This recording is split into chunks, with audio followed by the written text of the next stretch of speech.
नमस्कार and welcome to Bharat affairs. India का laser weapons जिसका इंतजार डीआरडीओ को 2 दशक से था, फाइनली अब वो जाकर 76th रिपब्लिक डे परेड में उसे अनवील करने जा रहा है डीआरडीओ। मतलब सीधा सा ये है कि यहाँ पर जिसके लिए डीआरडीओ 2 दशक से यहाँ पर लगी हुई थी कि इंडिया का खुद का अपना लेजर वेपन्स हो, इंडिजेनसली हो, अब ये फाइनली बनकर तैयार हो चुका है। क्योंकि अब यहाँ पर ना डीआरडीओ रिपब्लिक डे परेड में इसे शोकेस करने वाली है।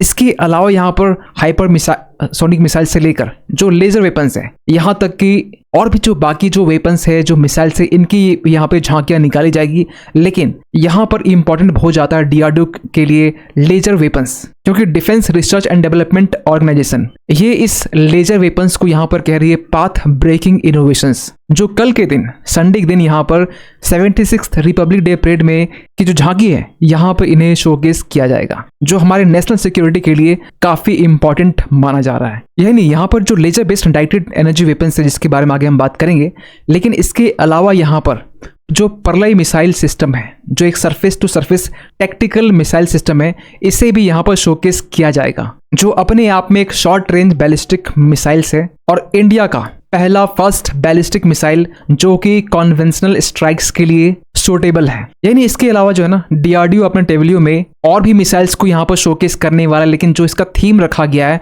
Raksha Kavach, multi layer protection against multi domain threats के लिए, जिसमें फीचर्ड सिस्टम्स में यहाँ पर surface to surface missiles, airborne early warning and control systems, advanced towed artillery gun system, ये तमाम जो मिसाइल्स, गन्स, आर्टिलरी गन्स, ये इसमें इंक्लूड है। आप इसके नाम नीचे यहाँ पर देख सकते हैं। लेकिन इंडिया का जो लेजर वेपन्स है ना, जिसके बारे में हम बात कर रहे हैं, जिसे आप इन शॉर्ट दुर्गा 2 भी कहते हैं, जो कि अपने आप में एक एक्रोनिम्स है, जिसका फुल फॉर्म है डायरेक्शनली अनरिस्ट्रिक्टेड रे गन एरे, जो एक light weight directed energy weapons है, जिसे आप शॉर्ट में डीईडब्ल्यू कहते हैं। डीईडब्ल्यू का मतलब ये है, वो यहाँ पर ये एक अपने आप में एक वेपन सिस्टम्स का टाइप है, जो हाईली फोकस्ड एनर्जी को एमिट करती है।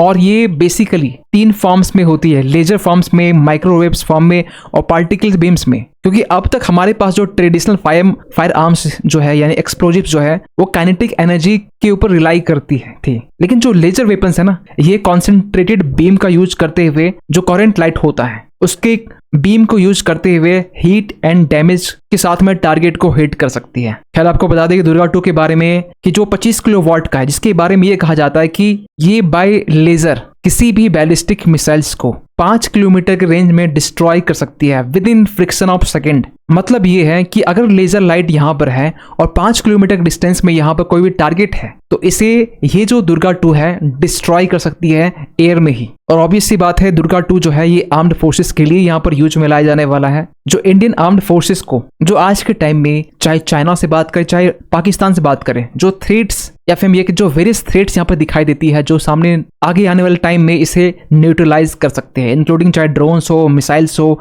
चाहे आर्टिलरी सेल्स ही क्यों ना हो। और ये जो दुर्गा 2 है, जिसे डीआरडीओ का एक छोटा सा आर्म्स है, जिसे आप चेस कहते हैं, मतलब centre for high energy system and science, जो कि हैदराबाद बेस्ड है, इसने ये डेवलप किया है। डीआरडीओ ने यहाँ पर एक लंबे टाइम से दुर्गा 2 को डेवलप करने के पीछे काम किया है और फाइनली ये बनकर तैयार हो चुका है, जो कल के दिन आपको देखने को मिलेगा। और डीआरडीओ को ये भी कहना है, ये यहाँ पर लैंड, नेवल, एयर तीनों में यहाँ पर इसे लेजर वेपन्स को यूज किया जा सकता है, चाहे शिप में के माध्यम से किया जाए, चाहे लैंड के माध्यम से किया जाए, या फिर एयर के माध्यम से किया जाए। लेकिन फिर एक सवाल निकल के आता है कि इसकी जरूरत हमें क्यों पड़ी। हमारे पास में ऑलरेडी S-400 तो है, रशिया का दिया हुआ 5.43 बिलियन का डील जो हुआ था इंडिया के साथ में, जिसमें 5 S-400 जो मिसाइल डिफेंस सिस्टम है रशिया हमें देने वाला था, जिसमें से 3 इंडिया आ भी चुकी है, 2 अब तक नहीं आई है। तो यहाँ पर हमारे पास में तो ऑलरेडी है 3 ना। लेकिन आपको बताना चाहते हैं कि ये जो 5 S-400 मिसाइल के जो डील हुए थे ना, ये इसकी लागत पड़ी थी $543 बिलियन।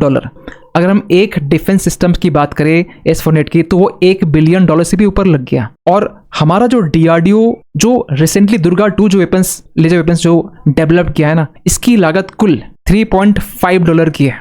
आप समझ सकते हैं कि इतने में ना एक टी शर्ट भी ठीक से नहीं आता है। और दूसरा यहाँ पर रीजन था क्योंकि जो और 2 S-400 defence missile systems India को डिलीवर करने थे रसिया की तरफ से, ये बहुत ही ज़्यादा डिले हो रही थी। तो इंडिया ने यहाँ पर खुद सोचा कि क्यों ना इसमें थोड़ा फास्ट फॉरवर्ड तरीके से लेजर वेपन्स को डेवलप किया जाए। फाइनली ये बनकर अब तैयार हो चुका है, जो कल के दिन में आप झांकी में देख पाएंगे। और ये इंडिया के लिए गेम चेंजर हो सकता है, क्योंकि हमारे पास में सबसे बड़ा थ्रेट क्या है? चाइना है और पाकिस्तान है। और अगर चाइना की तरफ से कोई भी एक अनस्टॉपेबल हाइपरसोनिक मिसाइल्स इंडिया की तरफ आती है ना, तो यहाँ पर ये जो दुर्गा 2 है सोल आंसर देने के लिए रिस्पॉन्सिबल है, सोल आंसर देने के लिए ये सूटेबल है। चाहे मिलिट्री डिफेंस का मामला हो, चाहे होमलैंड सिक्योरिटी का मामला हो, स्पेस एक्सप्लोरेशन, चाहे भी लॉ इन्फोर्समेंट, ये तमाम चीज़ में दुर्गा 2 का यूज किया जा सकता है। यहाँ पर यह भी कहा जा रहा है कि लिथल फोर्सेस को ट्रांसमिट किया जा सकता है कि अगर जो बैलिस्टिक मिसाइल्स है उसकी जो स्पीड है लाइट की स्पीड से भी ज़्यादा है ना, तो यहाँ पर ये लेजर वेपन्स उसे एयर में डिस्ट्रॉय कर सकता है। और एक अच्छी बात क्या है कि ग्रेविटी से ये इफेक्ट नहीं होती है कि एयर में अगर टारगेट को हिट करने वाली है लेजर वेपन्स, तो यहाँ पर ग्रेविटी से इसका कोई लेना देना नहीं है, प्रिसाइजली ये टारगेट को हिट कर सकती है। क्योंकि अगर अब तक आप देखेंगे ना, तो जो इजराइल के पास में जो आयरन डोम रहा है, क्योंकि जब 2023 7 अक्टूबर के टाइम में हमास की तरफ से 5000 मिसाइल जब दागे गए थे ना लगातार, तो इसे इजराइल का जो आयरन डोम्स है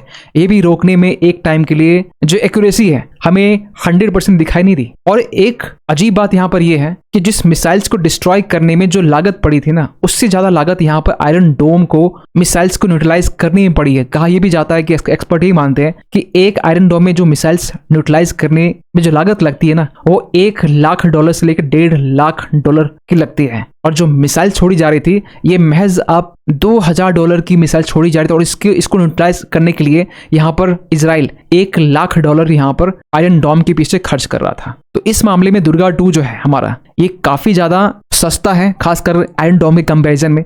लेकिन इजराइल भी रिसेंटली यहाँ काम कर रहा है अपने लेजर वेपन्स में। इजराइल का जो लेजर वेपन्स है, रिसेंटली यहाँ पर न्यूज में आर्टिकल्स में आया था कि जिसकी तस्वीरें रिसेंटली मीडिया के पास आई थी, और यहाँ पे ये कहा जा रहा था कि इजराइल का जो लेजर वेपन्स है जिन्होंने ये डेवलप भी कर लिया, और इसको लेकर यूएस भी इजराइल को सपोर्ट कर रहा है। और रिसेंटली यहाँ पर आपने देखा होगा, पिछले साल की बात है, अप्रैल की बात है, जब आर्टिकल्स ऐसे आ रहे थे कि यूएस इजराइल को $1.2 बिलियन दे रहा है किसके लिए, तो आयरन बीम के लिए। क्योंकि इजराइल का जो लेजर वेपन है ना, जिसका नाम आयरन बीम रखा गया है, और ये कहा जा रहा है ये बनकर तैयार हो चुका है, लेकिन इजराइल इसे नंबर्स को बढ़ाने के पीछे काम कर रहा है। इवन कि यूके भी इसके पीछे काम कर रहा है। यूके भी यहाँ पर का जो लेजर वेपन है ड्रैगन फ्लाई, जिसकी तस्वीरें रिसेंटली सामने आपको देखने मिला था, जिसके बारे में ये कहा जाए ये तो इतना चीप है कि एक पिज्जा का जो कॉस्ट होता है ना, इस कॉस्ट के बराबर ये एक लेजर वेपन्स यूके ने डेवलप कर लिया है। इसके अलावा चाइना की बात करें तो चाइना ने यहाँ पर रिसेंटली साइलेंट हंटर को डेवलप किया है, जिसके बारे में ये कहा जाता है कि जिसकी जो 30 किलोवाट की है, लेकिन एक्सपर्ट यही बताते हैं कि ये जो साइलेंट हंटर है ये इसकी रेंज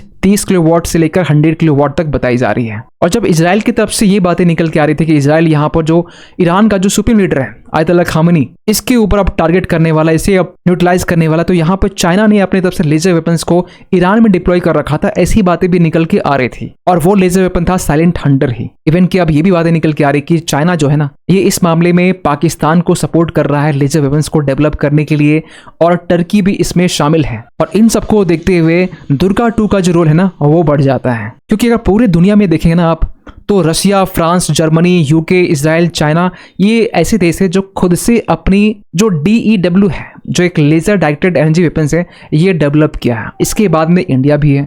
और कहा यह जाता है कि 2020 में ना ये जो डायरेक्टेड एनर्जी वेपन्स है, इसकी जो टोटल जो मार्केट वैल्यू थी ना, ये $4.1 बिलियन की थी। लेकिन अब ये कहा जा रहा है कि ये 2027 तक में इसकी वैल्यू बढ़कर $15.5 बिलियन ये होने वाली है। खैर, आप क्या सोचते हैं पूरी इस अपडेट को लेकर, कमेंट कीजिएगा। और फाइनली आपसे पूछना चाहूंगा एक सवाल ये है कि यहाँ पर खेलो इंडिया विंटर गेम्स 2025 ये कहां पर ऑर्गेनाइज किया गया था? आपके सामने ऑप्शन है आसाम, अरुणाचल प्रदेश, लद्दाख, जम्मू कश्मीर, न्यू दिल्ली, या फिर उत्तराखंड एंड हिमाचल प्रदेश।